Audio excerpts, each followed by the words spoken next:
Suratu Hud, si Propeta Hud. Sa ngalan ng Allah, ang mahabagin, ang maawain. Alif, Lam, Ra. Ito ay isang aklat na ang mga talata nito ay ginawang ganap, walang pagkukulang at pagkaraan ay masusing ipinaliwanag ng isang tigib ng karunungan, maalam.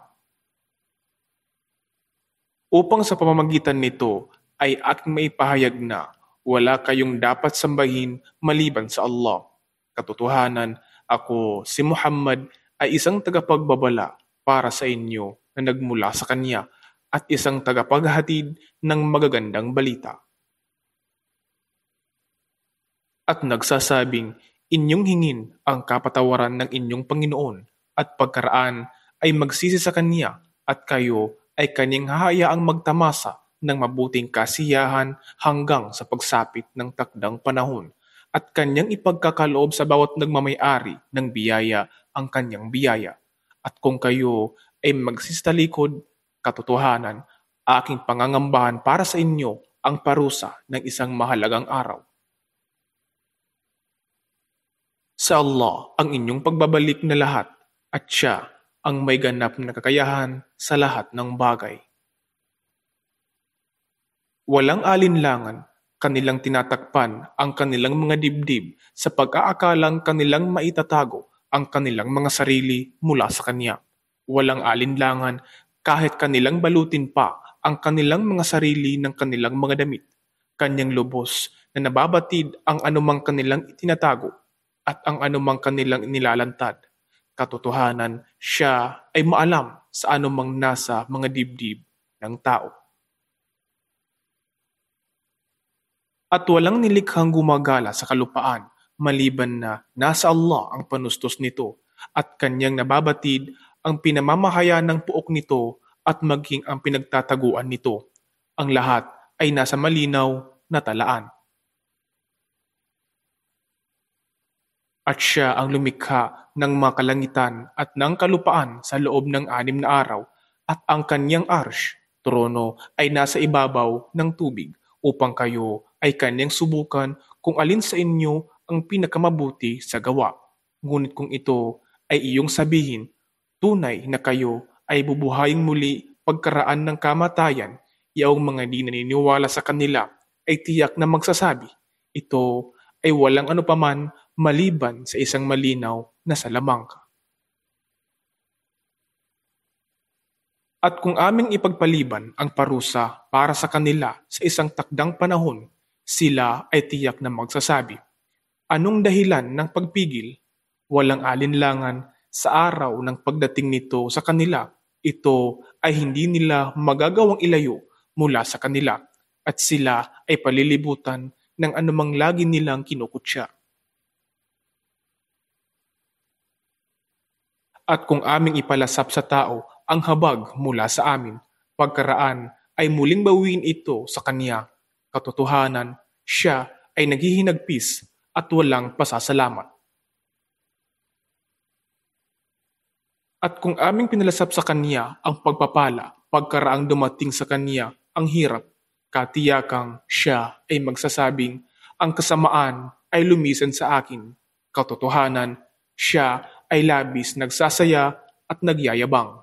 Subalit yaong mga nagtiis o nagtimpi at gumawa ng mga gawaing matuwid, sila yaong may kapatawaran para sa kanila at malaking gantimpala. Kaya marahil ay magagawa mong isang tabi ang ilan sa anumang ipinahayag sa iyo o Muhammad o ang iyong dibdib ay nanikip sanhi nito sapagkat sila ay nagsasabing bakit walang ibinabang yaman sa Kanya o walang anghel na dumating sa Kanya. Ngunit ikaw ay isa lamang tagapagbabala at ang Allah ang siyang tagapangasiwa sa lahat ng bagay. O kaya sila ay nagsasabing, ito, ang Quran ay Kanyang katham-isip lamang. Sabihin, magpakita kayo ng 10 sura o kabanatang katulad ng inyong inaakala na ito ay kinatha. At inyong tawagin ang sinumang inyong makakaya bukod sa Allah upang kayo ay tulungan kung tunay ngang kayo ay makatotohanan. Kaya kung sila ay hindi tumugon sa inyo sa makatwid, inyong alalahanin na ito, ang Quran, ay ipinahayag o ibinaba sa pamamagitan ng ganap na kaalaman ng Allah at walang ibang Diyos maliban sa Kanya. Hindi ba kayo, kung gayon, magiging Muslim, tatalima sa Kanya? Sino man ang maghahangad ng buhay sa mundo at ng mga karangyaan o palamuti nito, sila ay aming babayaran ng lubusan para sa kanilang mga gawaing nauukol dito, at sila ay hindi pagkakaitan dito sa mundong ito. Sila yung mga walang matatamo sa kabilang buhay maliban sa apoy, at naglaho ang anumang kanilang ginawa dito sa mundo, sapagkat walang kabuluhan ang anumang kanilang lagi nang ginagawa. Siya ba na naninindigan batay sa malinaw na katibayan ng Quran mula sa kanyang Panginoon ay katulad ng naunang nabanggit? At ang isang saksing nagmula sa kanya ay sumusunod dito, at nauna rito sa Quran ay ang aklat ni Moises na nagpatnubay at nagsilbing habag. Sila yaong mga dating naniwala sa mga naunang kasulatan ay naniwala rito sa Quran. Kaya sino man ang di naniwala rito sa Quran mula sa mga iba't ibang sekta ng mga Hudyo at Kristiyano at di Muslim, ang apoy ang maging ipinangakong hantungan para sa kanila. Kaya ikaw ay huwag mag-alinlangan tungkol dito. Katiyakan ito ay katotohanan mula sa iyong Panginoon, ngunit karamihan sa sangkatauhan ay hindi naniniwala.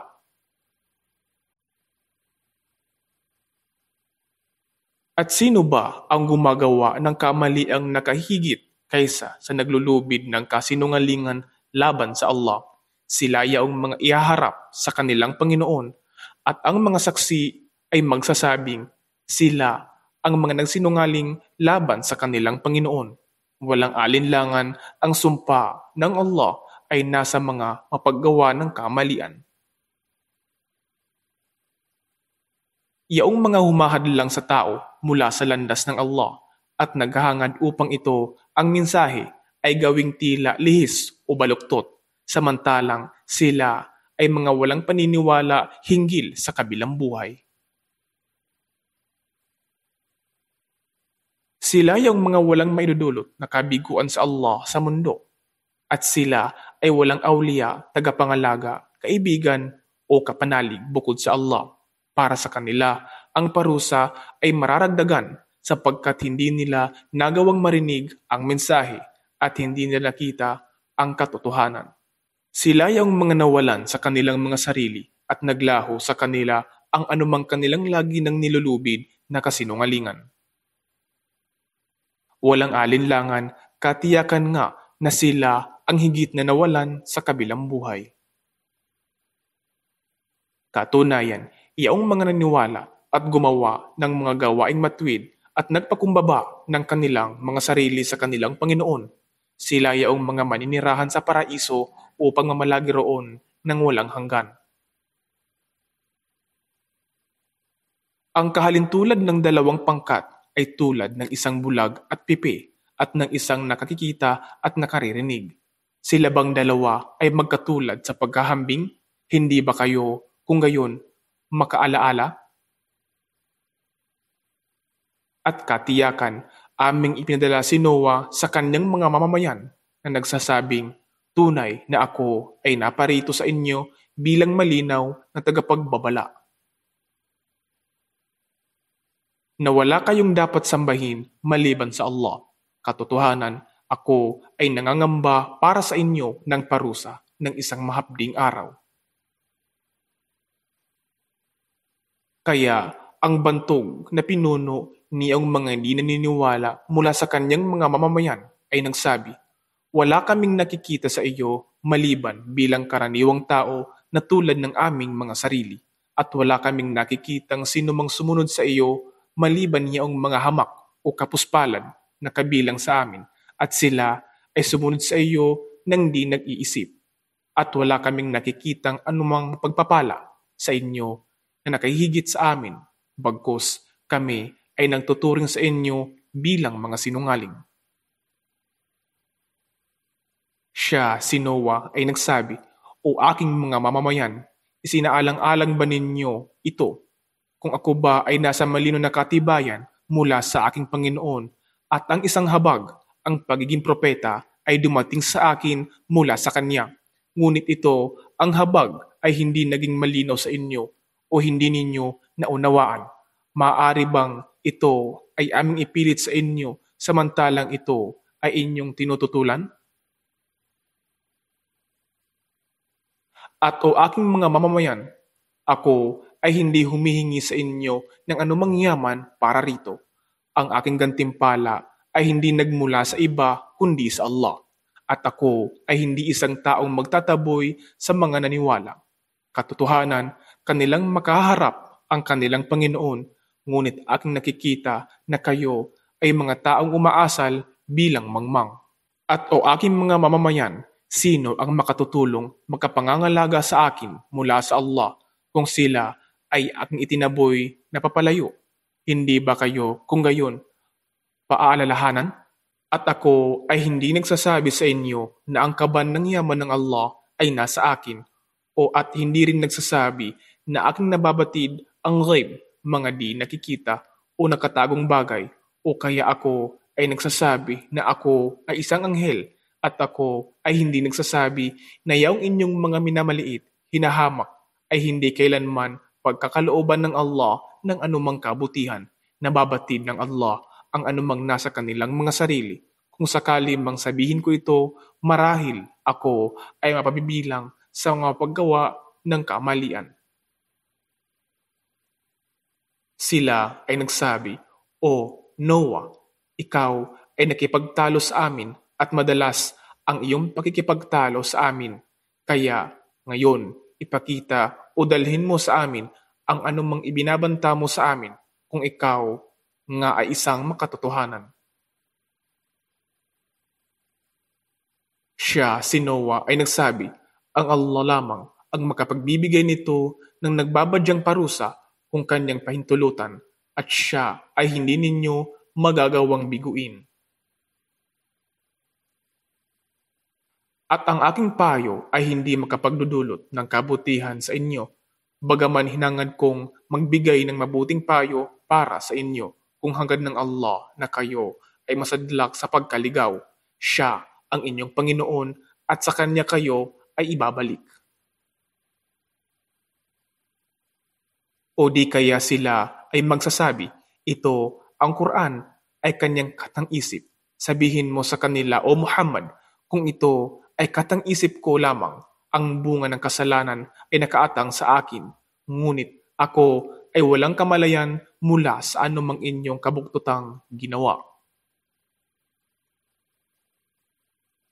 At ito ay naipahayag kay Noah na walang maniniwala mula sa iyong mga mamamayan maliban silang mga naunang naniwala na. Kaya huwag kang malungkot sa anumang kanilang lagi nang ginagawa. At ikaw ay gumawa ng sasakyang dagat sa ilalim ng aming paningin o pagsubaybay at ng aming kapahayagan, at huwag mong ipakiusap sa akin ang hinggil sa kaligtasan niyang mga paggawa ng kamalian. Katotohanan, sila ay lulunurin. At siya ay gumawa ng sasakyang dagat, at sa tuwing ang bantog na pinuno ng kanyang mga mamamayan ay dumaraan sa kanya, sila ay nangungutya sa kanya. Siya, si Noah, ay nagsabi, "Kung kayo ay mangungutya sa amin, kami ay mangungutya ring tulad ng inyong pangungutya. At inyong mababatid kung sino ang daratnan ng parusa na magbibigay ng kahihiyan sa kanya at magdadala sa kanya ng walang katapusang parusa sa kabilang buhay." Kaya nangyari nga hanggang nang ang aming kautusan ay dumating at ang imbakan ay nag-umapaw, aming sinabi, "Ilulan mo rito sa sasakyang dagat ang bawat uri ng nilikhang dalawang magkapares at ang iyong mag-anak maliban sa kanya na ang salita ay malaon ng naitakda, at iyong isama ang sinumang naniwala."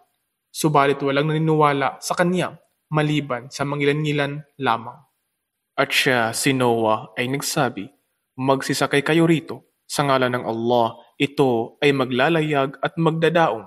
Katotohanan, ang aking Panginoon ay mapagpatawad, maawain."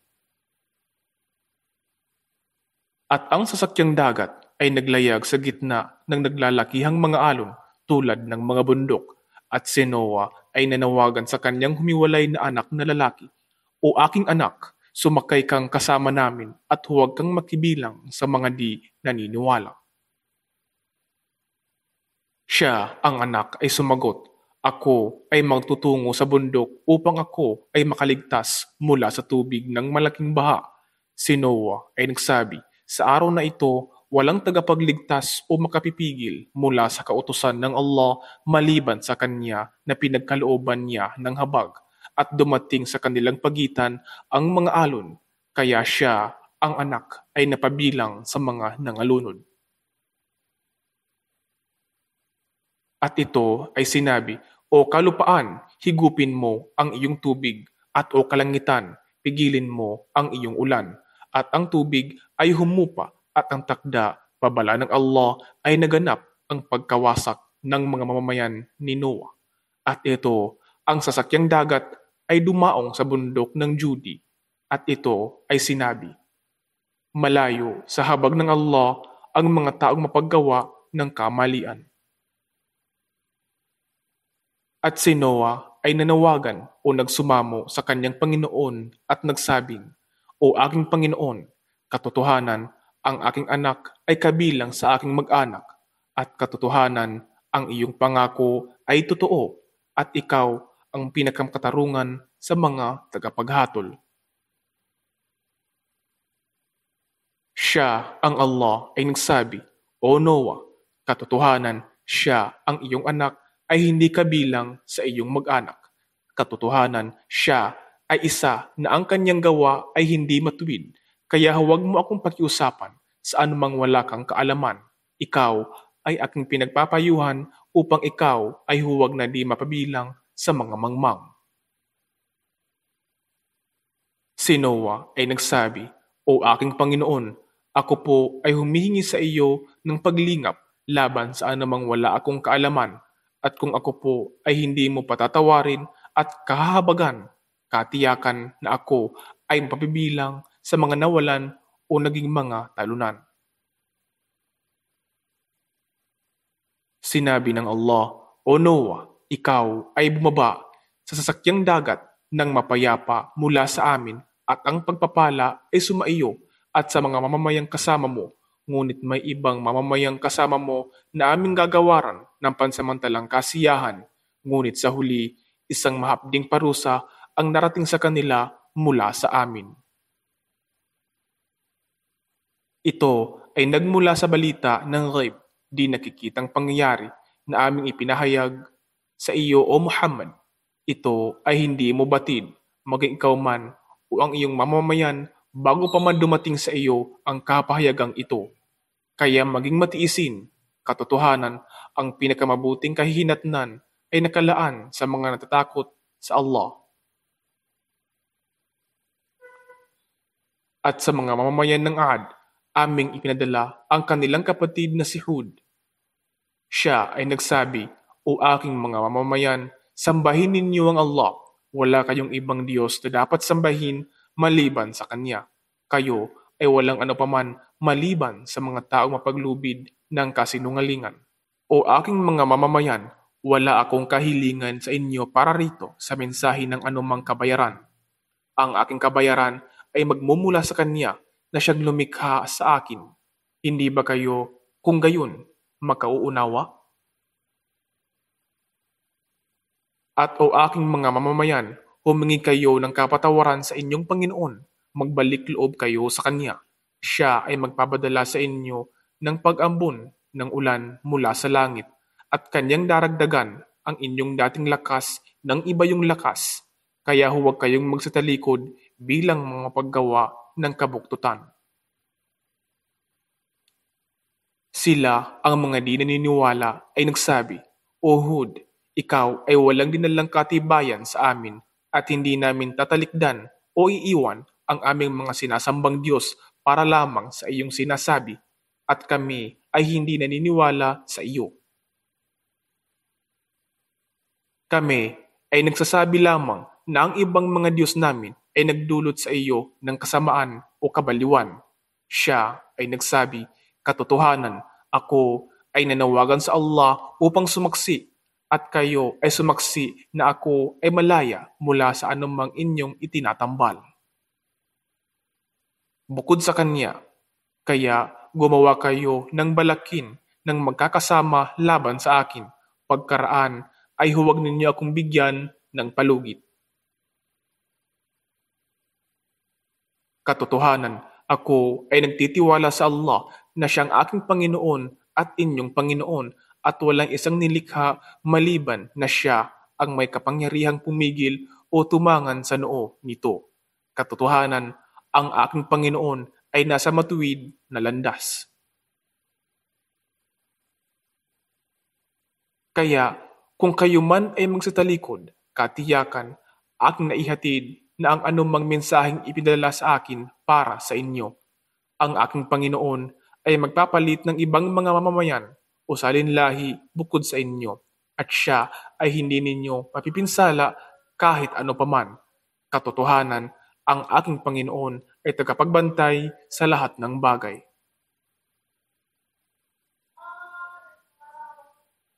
At nang dumating ang aming kautusan upang wasakin ang mamamayang Ad, aming iniligtas si Hud at yung mga naniwala na kasama niya sa pamamagitan ng habag mula sa amin, at sila ay aming iniligtas mula sa mahigpit na parusa.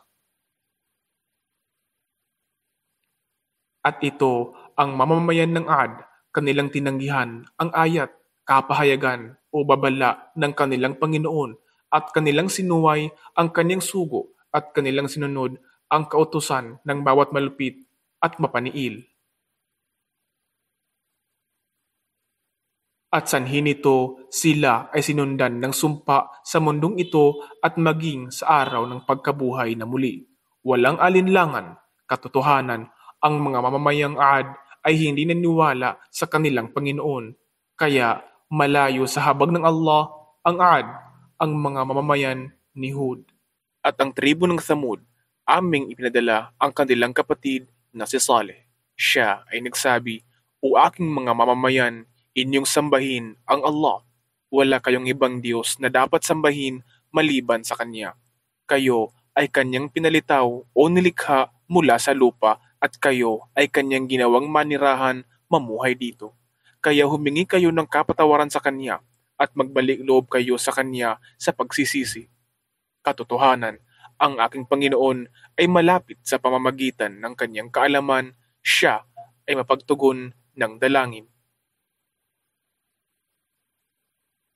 Sila, ang mga mamamayan, ay nagsabi, O Saleh, ikaw ay naging kasama namin bilang bagong pag-asa bago pa man mangyari ito. Kami ba ay iyong pinagbabawalan ngayon na sambahin kung ano ang dating sinamba ng aming mga ninuno? Tunay na kami ay nag-aagam-agam hinggil sa anumang ipinag-aanyaya mo sa amin. Siya, si Saleh, ay nagsabi, O aking mga mamamayan, isinaalang-alang ba ninyo ito kung ako ba ay nasa malinaw na katibayan mula sa aking Panginoon at ang isang habag, ang pagiging propeta, ay dumating sa akin mula sa Kanya? Sino ba ang makapangangalaga sa akin mula sa Allah kung ako ay sumuway sa Kanya? Kaya wala kayong may daragdag sa akin kundi kawalan. At o aking mga mamamayan, ito ang babaeng kamelyo ng Allah. Ito ay isang palatandaan para sa inyo. Kaya hayaan siyang manginain sa lupain ng Allah. At huwag ninyong dulutan ito ng anumang pananakit, kundi kayo ay dudulutan ng isang nagbabadyang parusa. Ngunit ito ay kanilang nilumpo o pinilay at pagkaraay pinatay. Kaya siya ay nagsabi, magpakasaya kayo sa inyong mga tahanan ng 3 araw, iyan ay pangako na walang kasinungalingan. Kaya, nang ang aming kautusan ay dumating, aming iniligtas si Saleh at iyong mga naniwala sa kaniyang kasama sa pamamagitan ng habag mula sa amin, at sila ay iniligtas mula sa kaaba-abang araw na iyon. Katotohanan, ang iyong Panginoon ay siyang malakas, ang ganap na makapangyarihan. At iyong mga paggawa ng kamalian ay dinatnan ng isang asayha, kaya sila ay nakahandusay na walang buhay sa loob ng kanilang mga pamamahay. Nawari bang sila ay hindi kailanman nanagana o namuhay ng maayos doon? Walang alinlangan, ang mga mamamayan ng Thamud ay hindi naniniwala sa kanilang Panginoon. Kaya malayo sa habag ng Allah ang tribo ng Thamud. At katiyakan, dumating ang aming mga sugo, mga anghel kay Abraham na may dalang magandang balita. Sila ay nagsabi sa kanya ng, "Salam, kapayapaan sa iyo." Siya ay sumagot, "Salamun, kapayapaan sa inyo." At siya ay hindi nag-atubiling maghain sa kanila ng inihaw na baka. Ngunit nang nakita niyang ito, ang inihaw na baka ay hindi inabot ng kanilang mga kamay, sila ay kanyang pinaghinalaan at nakaramdam ng takot mula sa kanila. Sila mga anghel ay nagsabi, "Huwag kang matakot. Kami ay ipinadala sa mga mamamayan ni Lut." At ang kanyang asawa ay nakatayo roon at siya ay nakangiti. Kaya aming ibinigay sa kanya ang magandang balita ng pagkakaroon niya ng anak na si Isaac at pagkaraan ni Isaac si Jacob. Siya, ang asawa ni Abraham, ay nagtatakang nagsabi, "Kasawian sa akin, ako ba ay manganganak pa samantalang ako ay matanda na at itong aking asawa ay matanda na rin?" Katotohanan, ito ay isang kamanghamanghang bagay. Sila, ang mga anghel, ay nagsabi, "Ikaw ba, o Sarah, ay namangha sa itinakdang kautusan ng Allah? Naway ang habag ng Allah at ang kanyang pagpapala ay sumainyo, o mag-anak ng tahanang ito ni Abraham." Katotohanan, siya, ang Allah, ay kapuri-puri, ang marangal. Kaya, nang ang matinding bagabag ay naglaho kay Abraham at ang magandang balita ay dumating sa kanya, siya ay nagsimulang makipagtalo sa amin, sa aming mga sugong anghel, hinggil sa mga mamamayan ni Lot. Katotohanan, si Abraham ay mapagparaya, mapagsumamo, at laging nagbabalik loob sa Allah.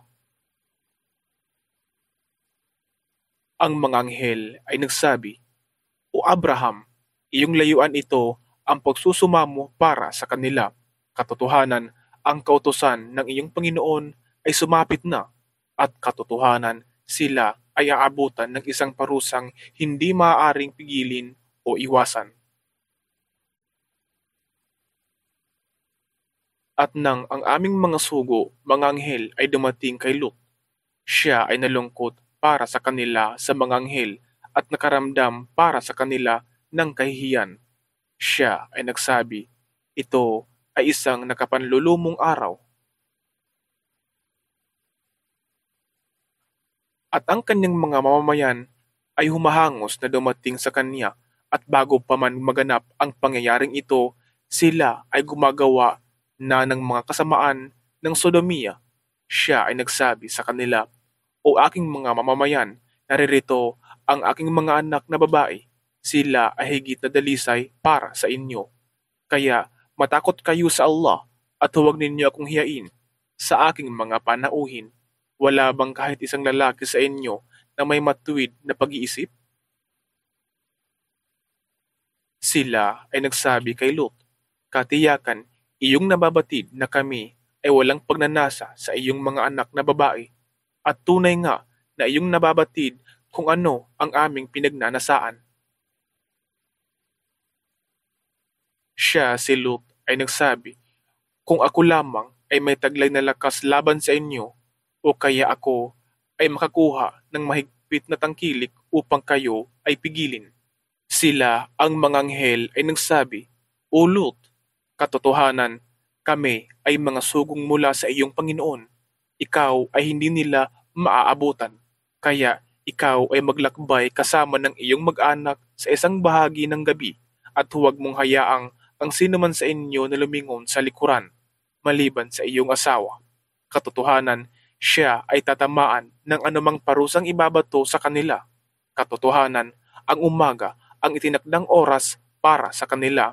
Hindi ba ang umaga ay papalapit na? Kaya, nang ang aming kautusan ay dumating, ang pinakamataas na bahagi ng bayan ng Sodom sa Palestine ay aming ginawang pinakamababang bahagi nito at sila ay pinaulanan ng mga pinagpatong-patong na batong luad na pinatigas. Ang mga batong ito ay nilagyan ng pananda ng iyong Panginoon at ang mga ito ay hindi nalalayo mula sa mga taong mapaggawa ng kamalian.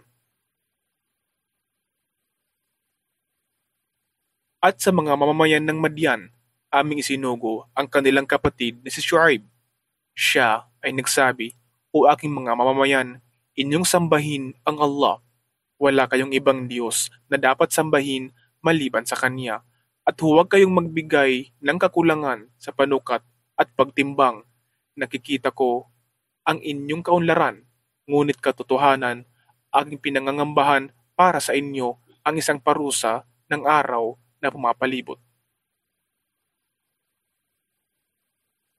At o aking mga mamamayan, magbigay kayo ng wastong sukat at timbang sa paraang makatarungan at huwag ninyong ipagkait sa mga tao ang kanilang karapatan at huwag kayong gumawa ng kaguluhan sa lupain na nagkahasik ng katiwalian. Anumang pinanatili o ginawang marapat at pinahintulutan ng Allah ay makabubuti para sa inyo kung tunay na kayo ay naniniwala at ako ay hindi isang tagapagbantay sa inyo. Sila ay nagsabi, O Shuaib, ang iyo bang pagdarasal ay naguutos sa iyo na aming nararapat talikdan kung ano ang dating sinasamba ng aming mga ninuno at naguutos na huwag naming gawin ang anumang aming nais para sa aming mga yaman? Katotohanan, ikaw ay mapagparaya ang may matuwid na pag-iisip. Siya, si Shuaib, ay nagsabi, O aking mga mamamayan, isinaalang-alang ba ninyo ito kung ako ba ay nasa malino na katibayan mula sa aking Panginoon at siya ay nagkaloob sa akin ng mabuting panustos mula sa Kanya at ako ay walang hangarin upang kayo ay labagin sa anumang ipinagbawal ko sa inyo, hangad ko lamang ang pagsasaayos sa abot ng aking kakayahan at ang aking tagumpay ay hindi nagmula sa iba kundi sa pamamagitan ng Allah. Sa Kanya ako ay nagtitiwala at sa Kanya ako ay nagbabalik sa pagsisisi.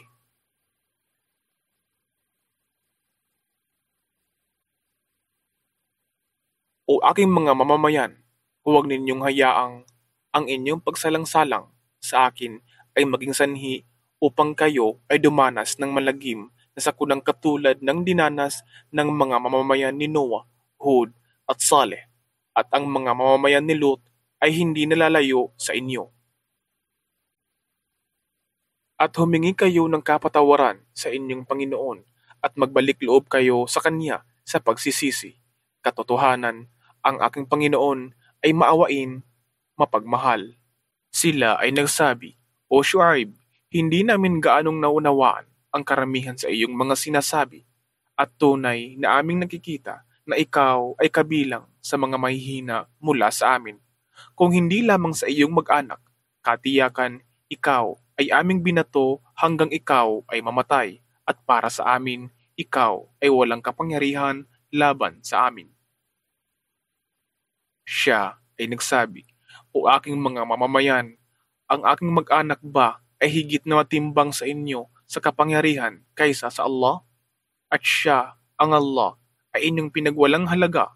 Katotohanan na sasaklawan ng aking Panginoon ang anumang inyong ginagawa. At o aking mga mamamayan, magsigawa kayo ng ayon sa inyong katayuan, at tunay na ako ay gumagawa ng ayon sa aking sariling katayuan, hindi maglalaon. Inyong mababatid kung sino ang aabutan ng parusa na magbibigay ng kahiyan sa kanya at kung sino ang sinungaling. At kayo ay magmatsyag katotohanan. Ako ay kasama ninyong nagmamatsyag sa kahihinatnan nito. At nang ang aming kautusan ay dumating, aming iniligtas si Shuaib at iyang mga naniwala na kasama niya sa pamamagitan ng habag mula sa amin. At iyang mga mapaggawa ng kamalian ay hinablot ng isang asayha, at sila ay nakahandusay na walang buhay sa loob ng kanilang mga pamamahay. Nawari bang sila ay hindi na nagana at nanirahan ng maayos doon? Kaya sila ay malayo sa habag ng Allah at naglaho ang mga mamamayan ng Madyan tulad ng paglaho ng tribo ng Thamud. At katiyakan, aming isinugo si Moises na may dalang ayat, mga kapahayagan, himala at isang malinaw na batayan. Patungo kay Paraon at sa kanyang mga bantog na pinuno. Ngunit kanilang sinunod ang kautusan ni Paraon, at ang kautusan ni Paraon ay hindi matuwid na kautusan.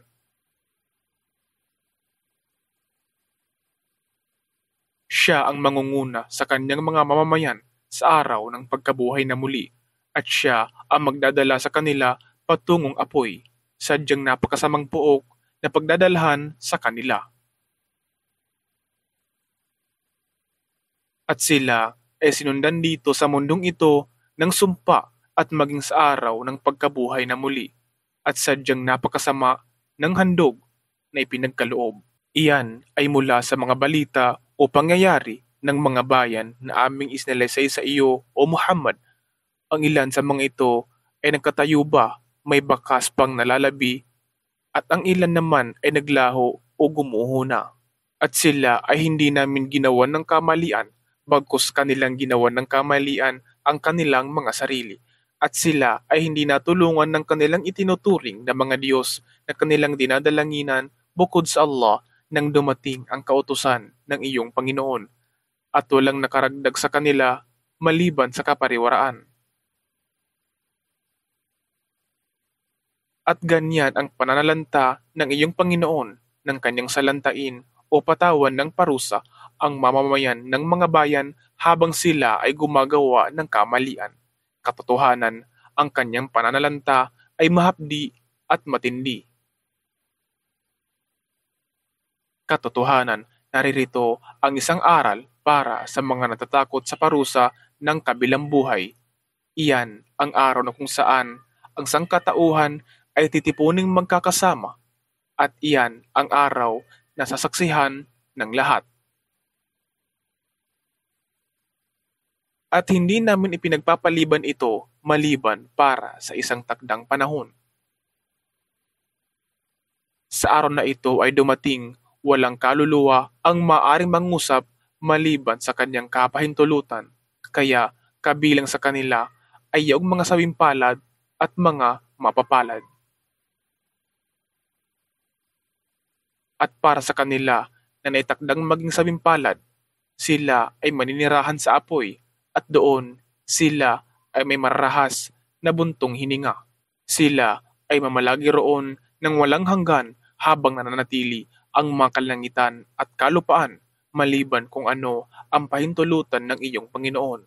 Katotohanan, ang iyong Panginoon ay tagapaggawa ng anumang kanyang hinahangad. At para sa kanila na naitakdang maging mapapalad, sila ay maninirahan sa paraiso, mamamalagi roon ng walang hanggan habang nananatili ang mga kalangitan at kalupaan maliban kung ano ang pahintulutan ng iyong Panginoon. Ito ay isang paggawad ng pagpapala na walang maliw.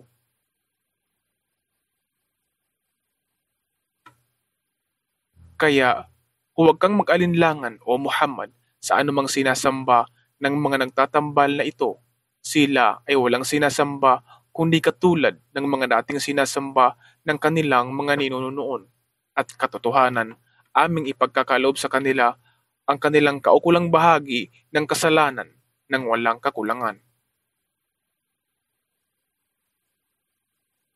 At katiyakan, aming ipinagkaloob ang kasulatan kay Moises, ngunit ito ay naghatid ng di pagkaunawaan sa kanilang pagitan. At kung hindi lamang para sa isang paunang salita o takda mula sa iyong Panginoon, marahil ang pangyayari ay malaon ng nahatulan sa pagitan nila. At tunay nga na sila ay nasa malubhang pag-agam-agam hinggil dito sa Quran.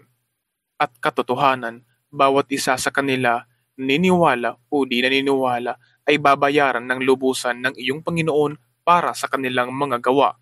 Katotohanan, siya ang ganap na nakababatid ng anumang kanilang ginagawa.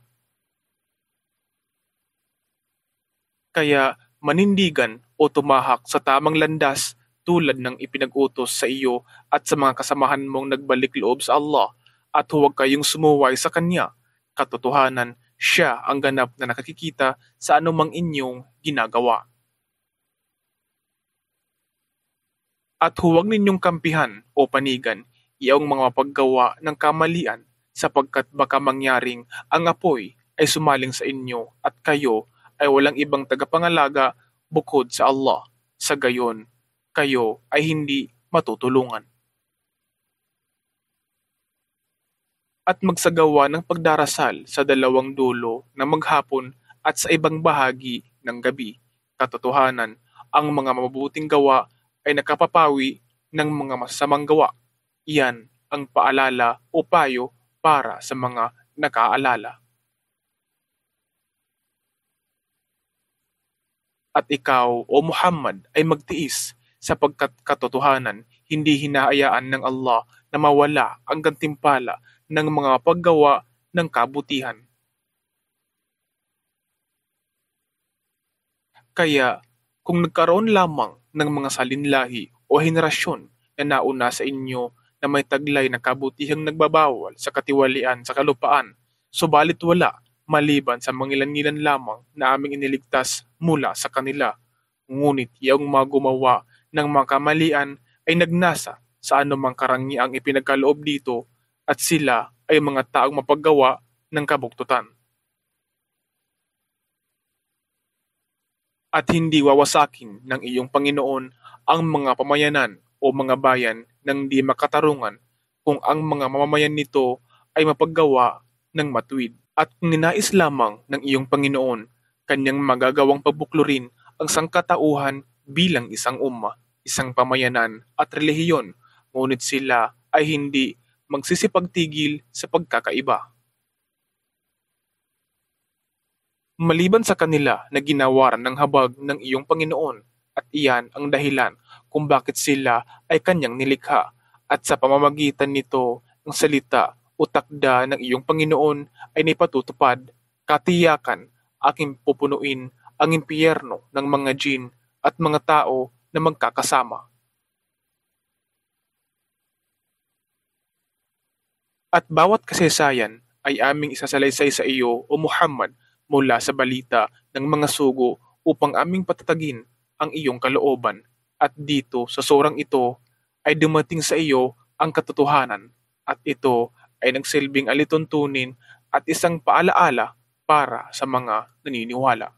At sabihin sa mga di naniniwala, magsigawa kayo ng ayon sa inyong kalagayan, sapagkat katotohanan kami ay nagsisigawa ng ayon sa aming kalagayan. At kayo ay magsipaghintay, sapagkat katotohanan kami ay naghihintay sa kahihinatnan nito. At sa Allah ang pagmamayari ng ghaib, di nakikitang bahagi ng mga kalangitan at kalupaan, at sa Kanya ibinabalik ang lahat ng mga pangyayari upang pagpasiyahan. Kaya sambahin siya at magtiwala sa Kanya, at ang iyong Panginoon ay hindi nakaliligta sa anumang inyong ginagawa.